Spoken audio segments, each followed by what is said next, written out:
টুকটাক শব্দে মুখর পুরো জেলেপাড়া। নিষেধাজ্ঞা প্রত্যাহারের তারিখ নির্ধারিত হওয়ায় জেলে পল্লীগুলোতে চলছে শেষ মুহূর্তের ব্যস্ততা। জাল নৌকা মেরামত শেষে রং করে বেঁধে রাখা হয়েছে ঘাটে, প্রস্তুত করা হচ্ছে নতুন জাল। প্রতি বছর রাঙামাটির কাপ্তাই হ্রদে কার্পজাতীয় মাছের প্রাকৃতিক প্রজনন, অবমুক্ত করা পোনা মাছের সুষ্ঠু বৃদ্ধির লক্ষ্যে মৎস্য আহরণে 24 এপ্রিল থেকে 31 জুলাই পর্যন্ত নিষেধাজ্ঞা ছিল।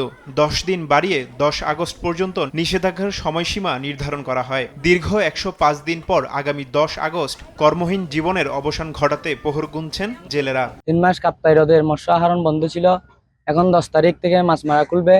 বুটের অল্প কাজ আছে, এগুলো সারতেছি। বুটের কাজ শেষ, রং টং সব দিয়ে শেষ হয়েছে। নৌকা বানাইছি, জাল বানাইছি, এটা প্রস্তুতি করছে দি লিক খুলিলে নদীতে মানিয়ে বসাবো।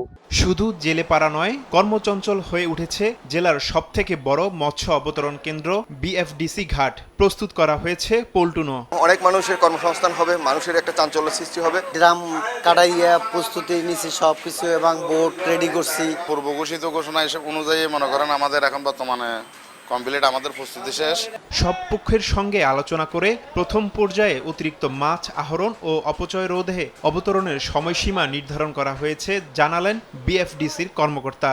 প্রথম দিকে মৎস্য অবতরণ সময়টাকে নিয়ন্ত্রণ করা হয় ওভারফিশিং এবং আহরণোত্তর অপচয় রোধ করার জন্য, যাতে আহরিত মাছের অপচয় না হয়। এই উপলক্ষে আমাদের সকল প্রস্তুতি ইতিমধ্যে সম্পূর্ণ হয়েছে। বিএফডিসির তথ্য মতে কাপ্তাই হ্রদে মৎস্য শিকার করে জীবিকা নির্বাহ করে প্রায় 26,000 জেলে, আর মৎস্য অবতরণ ও পরিবহন কাজে যুক্ত আছে 1,500-এরও বেশি শ্রমিক। সময় সংবাদ, রাঙামাটি।